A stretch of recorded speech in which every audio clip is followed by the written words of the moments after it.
পাঁচবিবি বাংলাদেশের পশ্চিমাঞ্চলে ভারত সীমান্তের পশ্চিমবঙ্গ রাজ্যের দক্ষিণ দিনাজপুর জেলা ঘেঁষা একটি উপজেলা।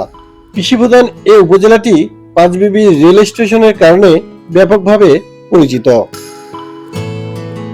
এই রেল স্টেশন দিয়ে ভারত, ভুটান ও নেপাল যাওয়া যায় খুব সহজে। ফলে এই স্টেশনটিতে দেশের সকল এক্সপ্রেস ট্রেন যাত্রাবিরতির কারণে এই স্টেশন ব্যাপকভাবে সমাদৃত। রেল স্টেশনের নাম হিসেবে এই উপজেলার নামকরণ করা হয়েছে ধারণা অনেকের। বাংলাদেশের সীমান্তবর্তী উপজেলা এই পাঁচবিবি।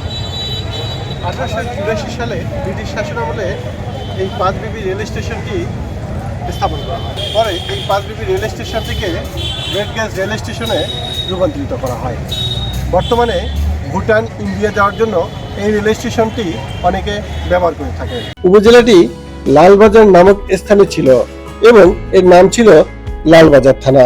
1868 সালে বন্যায় লালবাজার এলাকাটি ক্ষতিগ্রস্ত হলে পাঁচবিবির দরগায় তথা পাঁচবিবিতে স্থানান্তর করা হয়।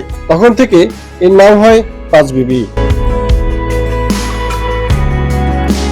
এই রেল স্টেশনে বাংলাদেশের সবচেয়ে বড় স্টেশন কেন্দ্রিক একটি মসজিদ আছে, যা 1973 সালে স্থাপিত হয়েছিল।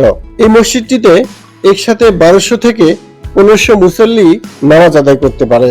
একসঙ্গে আমরা 12 থেকে 1500 লোকের নামাজ পড়ে এবং এই মসজিদটি স্থাপিত 1973 সালে। বাংলাদেশের মধ্যে এই মসজিদ সবচেয়ে বড়। স্টেশনে এত বড় মসজিদ কোথাও নেই, রেলওয়ে এত বড় মসজিদ কোথাও নেই।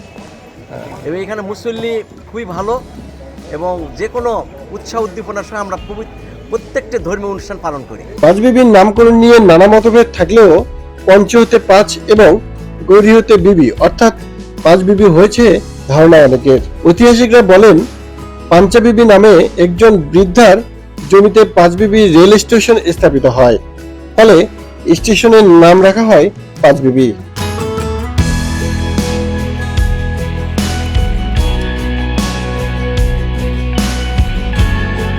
তবে ইতিহাস পর্যালোচনা করে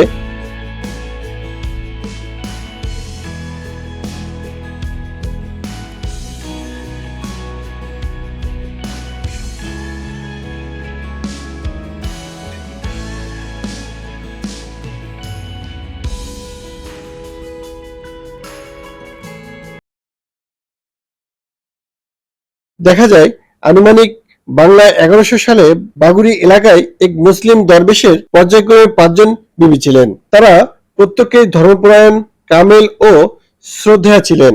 5 জন স্ত্রী মৃত্যুবরণ করলে খাসবাগুড়ির ছোট যমুনা নদীর তীরবর্তী স্থানে তাদের 5টি মাজার স্থাপিত হয়।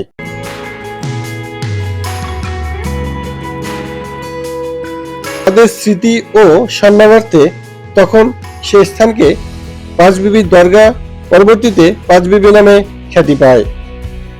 খাসবাগুড়ি স্থানটি এখনো পুরনো পাঁচবিবি নামে সমৃদ্ধ ও পরিচিত।